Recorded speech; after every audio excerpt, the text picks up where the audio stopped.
Hello, and welcome to the channel. Silent films are more than just relics of a bygone era. They are foundational to the art of cinema. They represent a time when storytelling had to be universal, relying solely on visuals, music, and emotion. Today, we're diving into 5 masterpieces that redefined filmmaking: Metropolis, Napoleon, Nosferatu, A Trip to the Moon, and City Lights. Each of these films not only shaped cinema, but also opened doors to new genres, techniques, and ways of connecting with audiences. Metropolis. In 1927, Metropolis by Fritz Lang was released, a vision of the future unlike anything that had been seen before. Set in a sprawling, futuristic city of gleaming skyscrapers and dark, labyrinthine underworlds, Metropolis is often cited as one of the earliest works of science fiction cinema. But it's much more than that. It's a prophetic exploration of class struggle, industrialization, and the cost of progress. Lang's creation is a city where workers are reduced to mere cogs in a machine, toiling away beneath the surface, while the elite thrive in luxury above.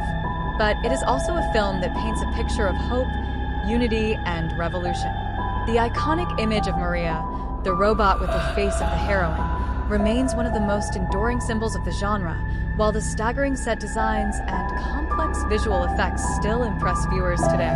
Metropolis is a reflection of its time, an era of industrial growth, social inequality, and the rise of mass production, and its central message, that the head and the hands must be united by the heart, speaks to the need for solidarity in times of division.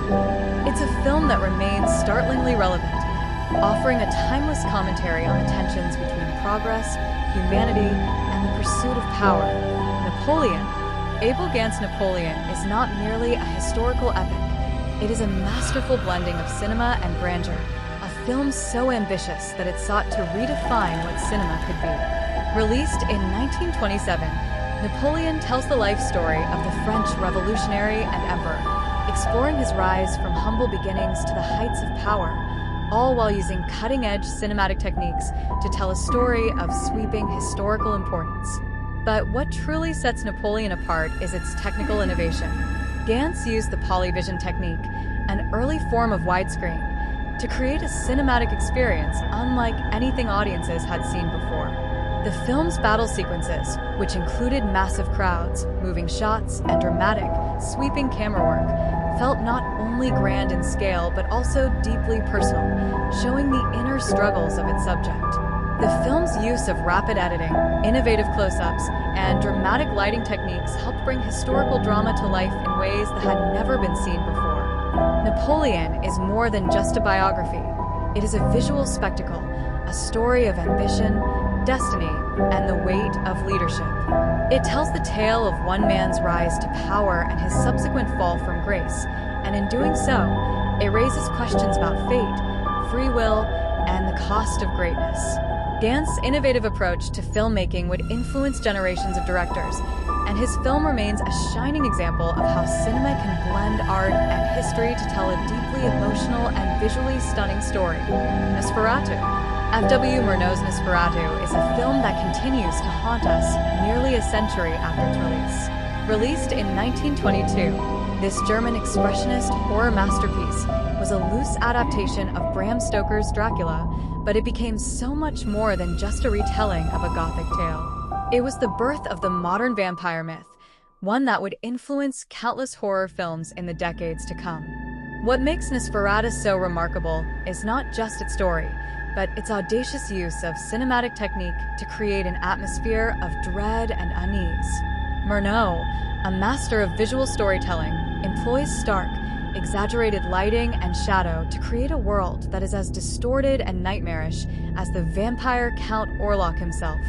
The unsettling image of Orlok's long, clawed fingers and his monstrous visage, a far cry from the suave, seductive vampires of later films, remains an indelible symbol of horror. The film's expressionist style, with its eerie landscapes and distorted sets, creates a world of heightened emotion, where the supernatural becomes a tangible, terrifying force. But it's not just the visuals that make Nosferatu so effective. It's the way the film taps into universal fears, the fear of death, of the unknown, and of the otherworldly forces that threaten our lives. Nosferatu is a film that captures the essence of fear itself, making it one of the most influential horror films ever made, and a cornerstone of the genre. A Trip to the Moon. In 1902, Georges Méliès took audiences on a journey that had never been imagined before. A Trip to the Moon is often hailed as the first true science fiction film, and in many ways, it marks the beginning of a new era in cinema. In just 14 minutes, Méliès brought to life a fantastical adventure in which a group of astronomers travel to the moon in a rocket ship, encounter strange creatures, and return to Earth as heroes. What made A Trip to the Moon so extraordinary wasn't just the novelty of the story. It was the innovative techniques Méliès used to bring that story to life. A magician by trade, Méliès used elaborate stage effects, painted backdrops, and trick photography to create a world of imagination that audiences had never seen before. The iconic image of the rocket landing in the moon's eye remains one of the most recognizable and enduring symbols of early cinema.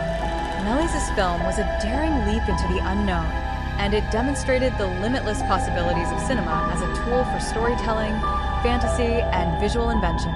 It is a film that allowed audiences to see the impossible made real, and it inspired generations of filmmakers to dream big and think outside the box. A Trip to the Moon wasn't just an early experiment in science fiction. It was the birth of the genre and a testament to the power of imagination. City Lights. In 1931, when the film industry was beginning its transition to the world of sound, Charlie Chaplin proved that silence was not just an absence of noise, but a tool for profound expression. City Lights is perhaps Chaplin's most tender, most emotional film, a story of the tramp's selfless devotion to a blind flower girl. With no dialogue, Chaplin uses every gesture, every facial expression, every movement to convey the deepest emotions of love, sacrifice, and compassion. The humor, typically rooted in Chaplin's slapstick antics, is paired with moments of pure pathos, none more so than the film's iconic final scene.